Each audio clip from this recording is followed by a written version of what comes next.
Et ça y est, c'est parti, on se retrouve pour notre 6e live. Bienvenue, Moumouche, je ne sais plus comment tu t'appelles, mais bienvenue sur notre live et tu es le premier, la première arrivée sur notre live. Tu auras donc un évangile. Alors, j'espère que vous avez pu écouter notre 6e épisode. Alors, Tim, hey, bonsoir Tim. Hello, ça va? Yes. Est-ce que la C'est connexion cool. marche? Ouais, chez moi, ça va à peu près pour l'instant. Ok. Yes, c'est Alice qui était là. Et je Alice, pense, yes. est-ce on t'a déjà fait gagner un évangile par Alice? Pas, je sais plus. Ça me dit rien, Salut Alice. Étienne, ça fait plaisir de te voir, mec. Sur ce live, reste, c'est le tout début, tu vas voir, on va bien s'amuser. Bonsoir Anne, Euh, bonsoir Flore, bonsoir Hélène. Il y a Marie qui est là aussi, Philémon aussi, ça fait plaisir de te voir, Philémon. Salut Et j'ai vu tout à Ellie. l'heure, on a raté, il y avait Déborah Oui, qui est sur le live, qui est notre invitée de ce elle soir. arrive. Euh, donc, elle devrait pouvoir se connecter, nous rejoindre rapidement. Toujours pas reçu Alice. Bah, c'est la poste, ça va venir, t'inquiète. Euh, Salut Ellie. Salut Déborah, comment ça va? Salut, Hey, ça va bonsoir bien? Déborah. Salut. Alors, donc soyez les bienvenus à tous qui nous regardez. Donc moi c'est Tim, si jamais vous débarquez. Juste au-dessus, c'est Laetitia. Et sur le côté, je sais pas si c'est du bon côté pour Ouais, vous, mais enfin on a pour moi c'est ça. Déborah Ouais, qu'on va laisser se présenter en quelques mots. Qui es-tu, d'où tu viens, etc. Pourquoi tu es là ok. ce soir? Pourquoi je suis là? Alors, je m'appelle Déborah, je suis originaire de la région toulousaine aussi comme Tim. Ok. Et on se connaît de colo aussi de longtemps.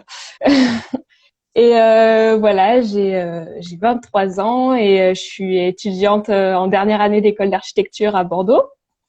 Ok. Et pourquoi je suis là? Alors Tim m'a proposé de venir faire ce live avec vous. Alors petite anecdote, il l'avait dit au tout début dans le premier live, je crois, que Ouais, la jeune fille qui s'appelle Sabila, en fait, dans la vidéo de ce soir, ouais. c'est inspiré d'une personne que j'ai rencontrée moi-même en Afrique. Ouais, Donc c'est ça. voilà, petit spoil, mais c'est pour ça que Ah, je suis là. Exactement, excellent. exactement. Quand j'étais en train d'écrire du coup l'épisode que vous venez d'entendre, je me suis dit, bah mince, alors quel prénom pourrait avoir une jeune fille d'Afrique? Moi, je sais pas trop, j'ai pas envie de dire de bêtises, etc. Et c'est pas une information facile à trouver. Et il se trouve que à ce moment-là, Déborah, toi, tu étais au Niger et C'est puis tu ça. t'occupais donc d'un hôpital, etc. C'était en tant que architecte ou apprenti architecte, en tout cas, t'aidais dans le chantier d'un hôpital, si je me trompe pas. Ouais, je suis partie, je sais pas si je Vas-y, développe un vas-y. peu, mais donc je suis partie, donc je suis chrétienne aussi, c'est un point très important. Yes. Je suis partie, j'ai fait un Erasmus, enfin une césure en fait dans mes études, ça Mhm. c'est une pause dans les études quoi. Et je voulais consacrer ce temps pour aller servir le Seigneur quelque part là où il y aurait besoin dans la mission, sur le champ missionnaire. Et donc je suis partie avec un organisme qui s'appelle SIM, Ok. et donc c'est une mission internationale et donc je suis partie totalement pas prévue au Niger. Enfin c'était pas, c'est le Seigneur qui a vraiment conduit toute chose. Et donc voilà, j'ai pu travailler dans plein de choses, de domaines différents. Je suis partie 4 mois là-bas et entre autres je travaillais dans un hôpital. Donc je travaillais sur le chantier de l'agrandissement d'un hôpital. Et donc au quotidien, j'étais au tout. C'est un hôpital pour enfants en fait, Mhm. qui viennent de tout le Niger, qui ont des D'accord. pathologies vraiment très difficiles. C'est des grosses opérations chirurgicales et ils viennent de tout le pays et même parfois de d'autres pays aux alentours. C'est un hôpital chrétien et les opérations sont totalement gratuites pour ces enfants. Et donc voilà, moi j'étais là aux côtés de ces enfants et c'était super parce que voilà, j'ai passé de très bons moments. Et donc, il y avait une jeune fille qui s'appelait Sabila qui était Voilà. magnifique. Et Ok. en lisant un peu de ses nouvelles sur les autres, tout ça, j'ai vu ses enfants, j'ai vu qu'elle s'appelait Sabila, je me suis dit, ah, bah voilà, Voilà. un prénom qui plaît. Attends. Yes. On Salut en profite. Ouais, Furkan qui est là, vas-y. ça fait plaisir de te voir aussi. Voilà, aujourd'hui. Donc le thème de ce live qui est le thème en fait de l'épisode qui vient de sortir sur YouTube, sur la chaîne Exclus de cours. C'est donc un petit peu ouais, des gens dans la planète sur notre planète qui vivent dans la pauvreté en fait, et qui vivent avec beaucoup moins de choses que nous. Et comment est-ce que Dieu il permet, enfin pourquoi est-ce que Dieu il permet ça, il laisse ces gens avoir une vie difficile, est-ce que c'est pas injuste? C'est un peu ça le thème de l'épisode, et du coup on va pouvoir discuter un peu de ça ce soir.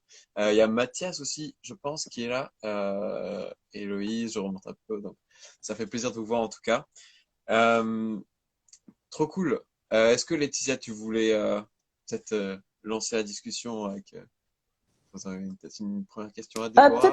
peut-être une première question un peu plus personnelle en rapport avec Ouais. ce que tu as vécu. Comment est-ce que tu es revenu en France après avoir vu ce que tu as pu voir là-bas? Alors, donc Plus c'est un peu perso, souvent mais... ouais, non, non, pas de souci.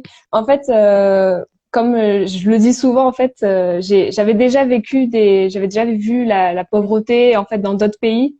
Donc c'est, par exemple, quelque chose bien sûr, qui m'a touchée parce que là-bas, au Niger, faut le savoir, quoi, c'est un des pays les plus pauvres du monde.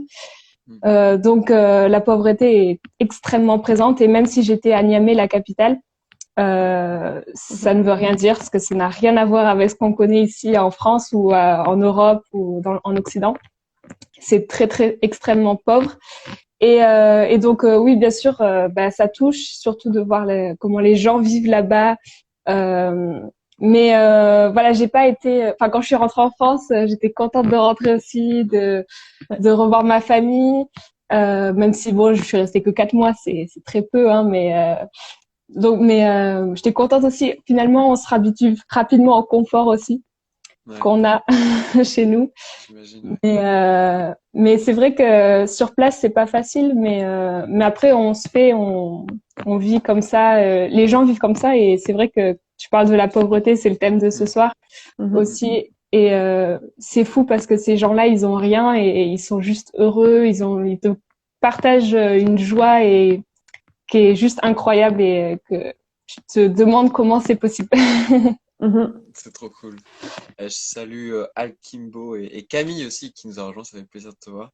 Et du coup, Bonsoir. moi, ma question, c'est un peu ce qu'on a entendu dans l'épisode déjà, mais une question que peuvent nous poser nos amis non chrétiens, par exemple, c'est mais en fait, quand on voit tout ça, enfin, quand on voit ça de ses propres yeux, à plus forte raison, mais déjà, même si on voit ça à la télé ou dans des reportages, on a envie de se dire, mais Dieu, il les aime pas, ces gens, il les a oubliés. Est-ce que Dieu, il aime les pauvres? Est-ce qu'il les a pas mis dans un coin et il les a pas laissés tomber? Je parle, moi. Ouais, vas-y, vas-y. On t'écoute. Et comment toi, tu pourrais répondre à cette question du point de vue C'est sûr que c'est une question à laquelle on est souvent confronté, je pense, par nos amis non chrétiens. Parfois, pourquoi il y a la pauvreté dans le monde? Pourquoi telle chose arrive? Euh, bah, c'est en tant que chrétien, pour nous, on a la conviction que le péché est entré dans le monde à la chute. Enfin, pour ceux qui connaissent pas, voilà, c'est Adam et Ève qui ont chuté et le péché est entré dans le monde.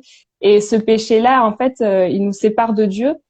Et en fait, avec ce péché-là est entré quand Dieu il a créé pour nous ce qu'on croit quand Dieu a créé le monde, quand il a tout créé, c'était un endroit bon et qui était parfait. Et le fait que le péché entre dans le monde, ça a fait que toutes ces choses-là ont été déréglées et on a perdu en fait ce lien qu'on avait avec Dieu et ce lien parfait en fait.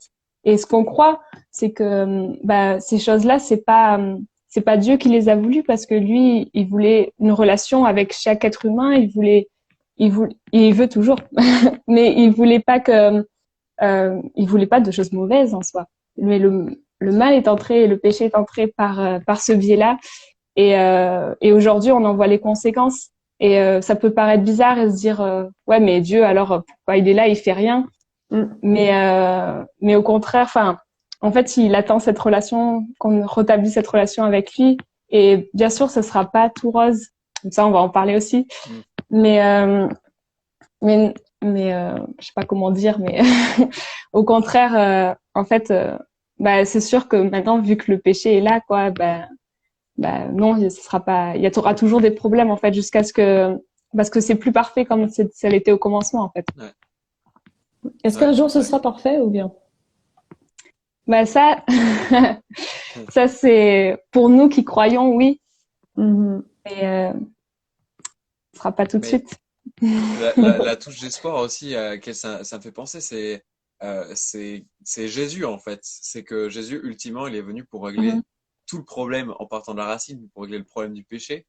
mhm. Euh, C'est ce qu'on croit. mais aussi quand Mhm. on lit, quand on voit comment il a vécu aussi sur Terre et à quel point il était aimant et à quel point il est allé justement vers les personnes qui avaient rien, vers les personnes qui étaient pauvres et qui étaient aussi de manière générale qui étaient exclues de la société. Mhm. Quand on voit l'amour que Jésus avait pour ces gens-là, déjà Exact. ça nous donne de l'espoir et ça nous Et montre puis, un peu mm, que Dieu, il n'a pas abandonné les pauvres, mais il les aime. mhm.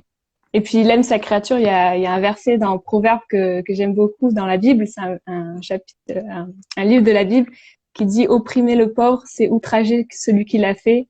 Avoir Mm. pitié de l'indigent, c'est l'honorer. Et c'est vrai que on est toutes ces créatures et il aime.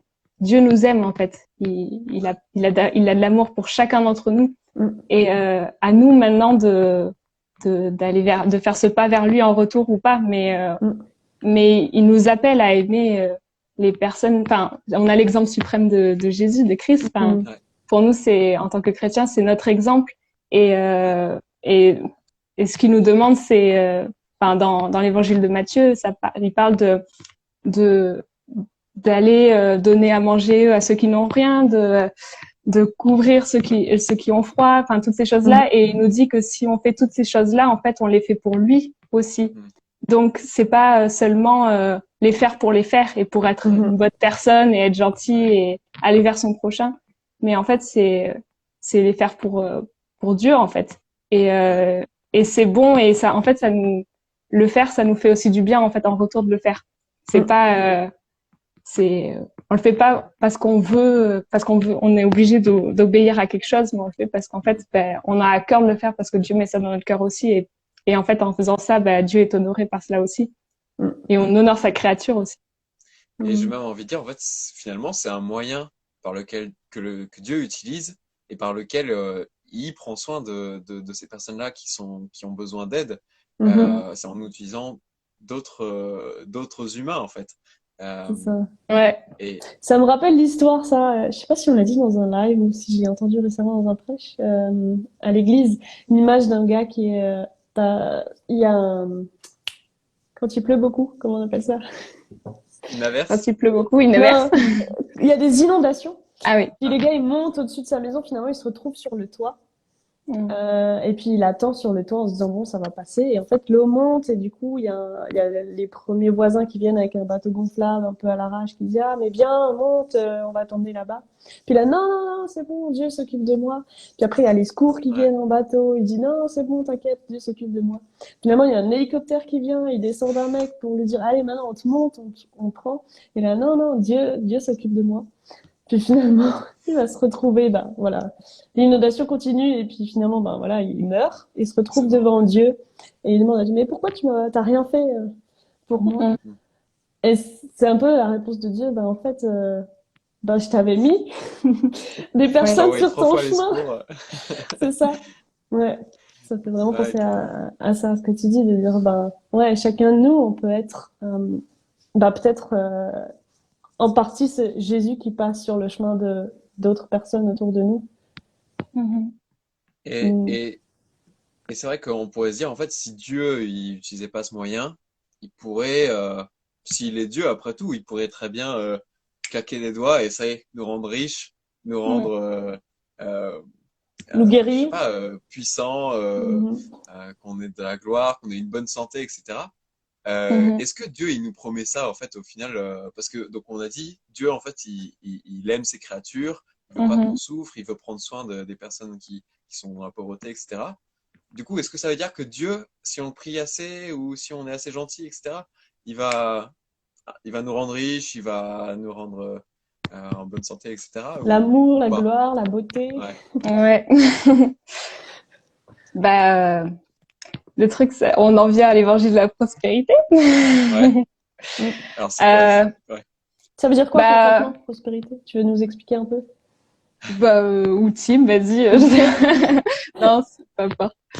Bah, c'est ça, l'évangile de prospérité, en fait, c'est le nom qu'on donne à ce faux évangile, cet évangile qu'on a tordu pour dire un peu ce que je viens de dire, de dire, en fait, bah, quand on est chrétien, on n'a plus du tout de problème parce Ouais. que Dieu veut pas qu'on souffre et donc, eh ben, on n'a plus aucun souci, on est en bonne santé, on a beaucoup d'argent.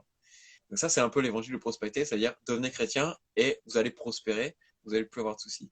Alors qu'est-ce qu'on doit penser de ça, Déborah? Qu'est-ce que toi tu penses de ça peut-être? Ben, je pense que c'est faux. Ouais. Enfin, voilà, alors toute la subtilité de l'évangile de la prospérité, c'est que ben on va faire croire aux gens Mm. que en fait on peut être sauvé par ce qu'on fait aussi, par nos actes et par notre façon d'agir, alors que en fait nous en tant que chrétiens, ce qui est dit dans l'évangile, c'est que ben on est sauvé seulement par notre foi et notre foi en Christ et par son sacrifice, et c'est par le salut qu'il offre en fait, et c'est en ça qu'on est racheté, qu'on est enfant de Dieu, et qu'on est sauvé. Et l'évangile de la prospérité, lui, au contraire, va nous dire que c'est par ce qu'on va avoir à apporter, par ce qu'on va pouvoir faire, qu'on va en plus, que en fait il faut ça en plus pour être sauvé. Et après, en dehors de ça, il y a plein d'autres problèmes que soulève l'évangile de la prospérité, dans le sens où bah ils vont nous dire que si t'es pas riche, bah c'est que t'es pas sauvé. Si tu souffres, si t'es malade, si t'as des problèmes de santé, bah c'est qu'il y a un problème, que c'est quelque chose que t'as pas réglé avec Dieu, alors que c'est entièrement faux. On a plein d'exemples dans la parole de Dieu qui nous montrent le contraire. Et pour citer un des plus grands exemples, on pourrait dire, enfin, bon, il y en a plein en fait, mais déjà Paul, l'apôtre Paul, Ouais.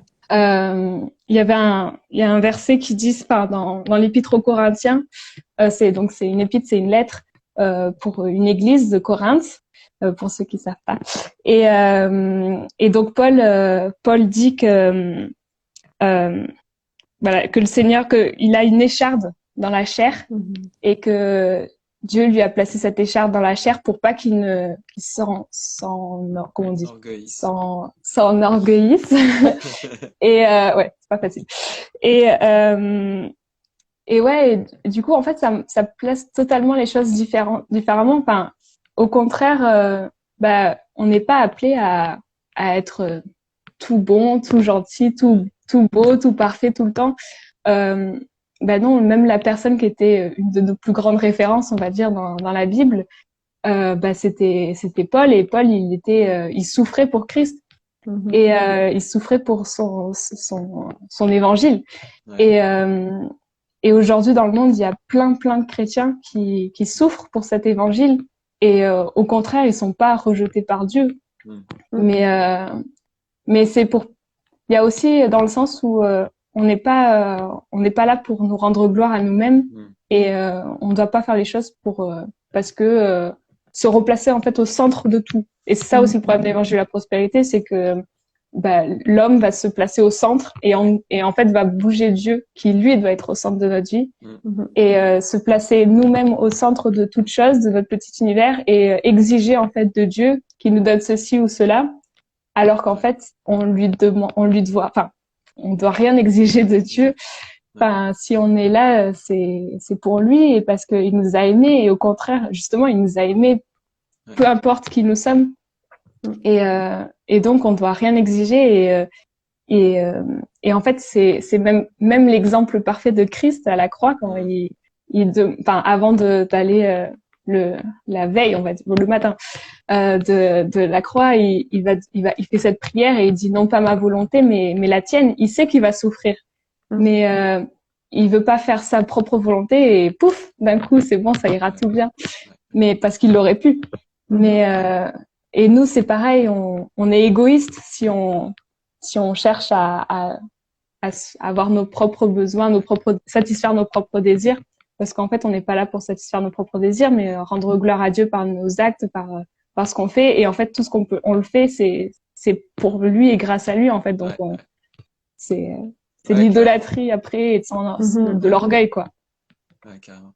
Et c'est important en fait de bien comprendre que la Bible, enfin que Dieu dans la Bible, il promet jamais que quand on va devenir chrétien, on n'aura plus de soucis, on va devenir riche, tout ça. C'est l'inverse, hein. Jésus, il a dit que celui qui a envie de me suivre, il renonce à lui-même. Il soit prêt à souffrir, à porter sa croix, être prêt à mourir même, et qui me suive. Et on voit où est Jésus quelques jours après sur une croix, il est vraiment mort. Et donc voilà, c'est à l'opposé en fait. Mais quand on est chrétien, par contre, on peut traverser les épreuves en comptant sur Dieu et en le glorifiant. Et Dieu promet, par contre, qu'il va prendre soin de nous malgré les épreuves. Pas en retirant les épreuves, mais malgré ça, malgré même la pauvreté et tout ça, il pourvoit et il prend soin de nous. Mais pas juste en nous rendant riches en général. Ouais. Quand tu parlais de ça, de Jésus nous demande de porter notre propre croix, renoncer à nous-mêmes et le suivre, ça me fait penser à un autre passage, peut-être vous m'en direz plus, Déborah et Tim, mais je sais plus exactement où ça se trouve, c'est dans l'Évangile. Vends tous tes biens et suis-moi. Alors, ça c'est la parabole. Enfin, c'est pas la parabole, c'est le jeune homme riche, exact. qui vient voir Jésus et qui lui demande qu'est-ce qu'il faut que je fasse pour avoir accès à la vie, au royaume de Dieu. Enfin, je sais plus comment c'est exactement. C'est ça. Et Jésus lui répond vends tout ce que tu as et suis-moi. Viens, vends tout ce que tu as. Et c'était un jeune homme riche et il avait beaucoup de biens. Et Jésus lui a juste demandé de tout laisser et de le suivre. Et ce qui est dit juste après, c'est que il repartit triste parce qu'il avait beaucoup de biens, beaucoup d'argent. Et c'est vraiment ça, c'est renoncer à soi-même en fait et en fait c'est ça, être prêt à tout lâcher si Dieu nous le demande en fait et pour le suivre et pour s'attacher à ce que nous on croit qui est la vérité en fait. Ouais, carrément. J'en profite pour saluer les gens qui nous rejoignent. Il y a Dave, il y a Mathias, il y a Léa, etc. Je sais pas si vous êtes encore là. Mathias Germain aussi, ça fait plaisir de te voir. Et tout. Ruben, soyez Azel. bienvenus. Et alors du coup, ma question là par rapport à cette histoire du jeune homme riche, Jésus lui dit très bien, si tu veux me suivre, tu dois aller vendre tout ce que tu as et le donner aux pauvres. Est-ce que ça veut dire qu'au final, Dieu, il a peut-être une dent contre les gens qui ont de l'argent? Peut-être que en fait, Dieu, il veut qu'on soit, je sais pas, des moines ou en tout cas qu'on vende tout ce qu'on a et qu'on vive avec 3 fois rien est-ce que Dieu, il nous demande de faire ça? Ça veut dire, est-ce que Dieu, il aime quand même les riches ou pas du tout? Ouais, il aime tout le monde en fait, c'est ça le truc. Non, mais on pourrait même prendre l'exemple juste typique pour ceux qui savent pas, mais Matthieu dans la Bible, Matthieu c'était un collecteur d'impôts et donc il avait des richesses parce qu'il faisait un travail que personne d'autre voulait faire parce que c'était récolter l'argent des Juifs pour les Romains. Mais en soi, il avait toute cette lui, au final, c'est l'exemple parfait du jeune homme riche qui n'a pas lâché. Lui, il a tout lâché ce qu'il avait pour suivre Christ. Et Jésus l'a aimé, bien sûr. Et il aime les personnes riches. Et en fait, le truc, c'est qu'il faut pas se dire que si on est riche, et le problème de s'enorgueillir et après se rendre gloire parce que on a toute cette richesse. Mais en fait, toujours se rappeler que si ces choses on les possède, c'est parce que Dieu veut bien qu'on les possède et qu'il nous permet de les avoir. Et en fait, la subtilité, ça va être qu'est-ce qu'on va faire de cet argent ou qu'est-ce qu'on va faire de ces biens que Dieu nous donne. En fait, si on les fait pour toujours plus s'enorgueillir, toujours plus s'élever et tout ça, c'est là que ça va pas marcher parce que si on les place dans les bonnes choses, si on les place pour les bonnes choses, je sais, là ça sera bon quoi. Mais voilà, en fait, faut savoir juste que Dieu peut reprendre, Dieu peut donner et c'est pas en fait on dépend de lui aussi. Enfin, pour certains ça peut paraître bizarre de dire qu'on dépend de lui, mais Mais en fait, c'est ça. On dépend de, Ouais. c'est sa grâce envers nous et c'est Paul qui dit, c'est quand je suis faible, c'est alors que je suis fort. Donc, s'il nous permet qu'on redescende tout en bas, bah, faudra toujours, c'est une grâce quand même qu'il nous fait de toujours être là pour nous en fait. Mais je m'étale un petit peu, je sais pas si je suis claire ou pas. En tout cas, il y a l'occurrence qui dit qu'il approuve ce que tu viens de dire. Merci Jiwan. Yes. Moi, je Salut rebondirais Thomas sur, aussi, pardon. Et Agathe vas-y. qui rejoint. Salut bien. Pardon, vas-y, Laetitia. Je rebondirais sur ce que tu as dit, Déborah, dans le concret aussi de à quoi servent les richesses que Dieu nous confie ou que, bah oui, peut-être qu'on les gagne parce qu'on travaille et ce qu'il faut ou parce que voilà. Mais finalement, comme tu l'as dit, c'est Dieu qui permet ça, et que c'est précieux pour les autres. Tu disais, Ouais. qu'est-ce qu'on fait avec cet argent? Et j'aurais envie d'utiliser les mots bénir, servir, servir les autres, bénir les autres, faire du bien aux autres. Avec ça et comment est-ce que je peux le faire avec l'argent que j'ai aujourd'hui? Peut-être l'argent, mais la richesse, je pense qu'on peut mettre d'autres choses comme En fait, ça peut être plein de choses. ma maison, ma piscine, ma voiture. J'ai pas tout ça. Pas encore, mais. Ouais. Ouais. Ouais. Et ouais, ce que j'allais dire, c'était que, en fait, avoir de l'argent, en fait, c'est pas un problème en soi. Pareil, Non. quand Dieu dit au jeune homme riche, vends tout ce que t'as, il est pas en train de lui dire, le fait que tu aies de l'argent, c'est un problème pour monsieur. Mhm.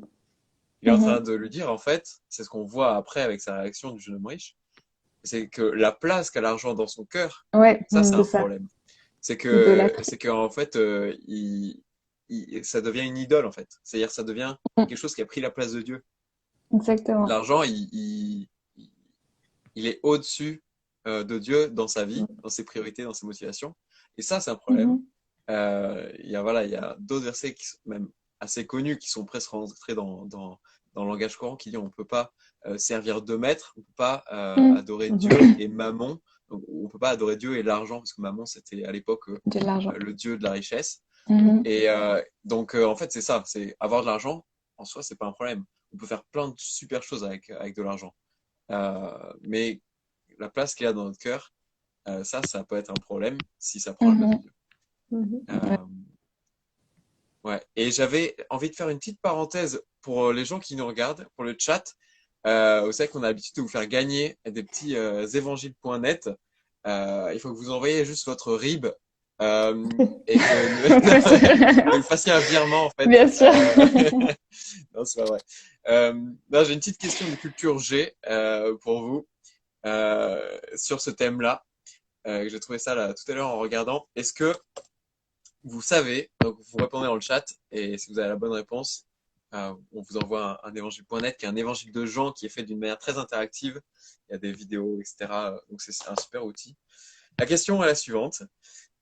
En valeur cumulée de Google, Amazon, Facebook et Apple, leur valeur en monnaie, c'est équivalent au PIB, donc au produit intérieur brut, donc c'est-à-dire l'argent que produit un pays. Alors, est-ce que c'est réponse A, l'Afrique du Sud, réponse B, les Pays-Bas, ou réponse C, les États-Unis? Donc, je vous ai mis des propositions parce que sinon c'est un peu difficile de deviner tout seul. Mais donc, les GAFAM, donc, les GAFA plutôt, Google, Amazon, Facebook, Apple, c'est équivalent au PIB soit de l'Afrique du Sud, soit des Pays-Bas, soit des États-Unis. Si vous avez la bonne réponse et que vous mettez dans le chat, on vous envoie un évangile.net. Donc, on a Mathias qui dit la réponse C, les États-Unis. Non, ce n'est pas la réponse C. Ah, moi j'aurais fait comme lui, la réponse C. C'est vrai? Ouais. Non, je pense que. D, la réponse D, Alice. Vu qu'ils sont à peu près tous aux États-Unis, c'est pas la réponse D, mais c'est une belle référence sur laquelle on va pas s'étendre, mais c'est une référence. Donc, ouais. Non, les États-Unis, bon, ils sont à peu près tous aux États-Unis, c'est vrai. Donc, d'autres propositions, il reste plus que deux réponses, vous avez toutes vos chances. On a Tim qui nous dit les Pays-Bas, et c'était la bonne réponse. Bien joué. Donc, on va pays dessous. Merci Jiwan. Ils sont chauds ce soir, dis donc. Ouais. C'est les gens de mon église. Ok. Mon PEL, dit Mathias. Bien sûr, bien sûr. Tu vas pouvoir t'offrir une chouette maison avec tout ça. Donc c'est Tim qui a trouvé la bonne réponse. Donc Tim, on Ça se marche. retrouve en message privé pour t'envoyer ça. Et donc ouais, pour information, euh, Google, Facebook, Amazon et Apple, euh, ça représente au PIB des Pays-Bas. Ce qui est marrant à dire d'ailleurs. Kate, Kate Widmer, moi aussi j'ai pensé des États-Unis. Et Elle est de Mathias là-bas qui aussi. demande comment je sais ça. Et ben j'ai cherché sur Google. Merci Ben, Google. j'avais entendu ça une fois et j'ai vérifié l'info sur Google avant le live. Voilà, parce qu'on travaille nos lives ici, c'est pas n'importe quoi. Euh, il commence à se faire tard et en plus, Déborah, il me semble que tu as un examen à réviser pour demain, Ouais, c'est ça? c'est ça. Du coup, on va pas trop tarder. En tout cas, T'inquiète, merci beaucoup, hein, Déborah, d'avoir c'est accepté rien. d'être notre invitée. C'est Yes. cool de t'avoir, puis c'était pertinent aussi, je pense. Mhm. Donc, un grand merci à toi. Merci pour Euh, tes réponses, les détails Avec que plaisir. tu as partagés. Yes. ouais. Et merci pour le vocabulaire aussi que tu as utilisé. Je trouve que c'est compréhensible, accessible Et et cool. ouais, trop bien. Merci Seigneur. Trop cool. Alors, Tim a dit, je suis arrivé, j'ai entendu la question, je me suis dit, ah, on fait ça en géopo, lol. Et ben voilà, c'était écrit pour toi, c'était prédestiné. Dieu Voilà, voulait voilà. que tu gagnes cet évangile.net. Euh, non, Yes. trop cool. Merci à vous tous qui avez regardé, qui avez participé au live. C'est pour ceux qui sont arrivés en cours de route comme Tim. Il va être dispo en replay sur Insta, sur YouTube aussi. Et puis voilà, si vous n'avez pas vu l'épisode aussi de ce soir, ça peut être une bonne chose. Ça, sur le même thème que ce dont on a discuté ce soir. C'est sur Mhm. YouTube, à la chaîne Exclus de cours. Et voilà, on se donne rendez-vous la semaine prochaine pour l'épisode 7, qui sera 7. l'avant-dernier épisode déjà. Donc ne manquez pas ça, ce sera sur YouTube à 19h jeudi prochain, comme d'habitude. Merci Yes. beaucoup Déborah. Bonne De soirée à rien, toi. merci à vous. Bonne soirée à Merci, tous. bonne révision. Merci. Salut, Ciao. Allez, bye. bye. Bonne soirée. Merci.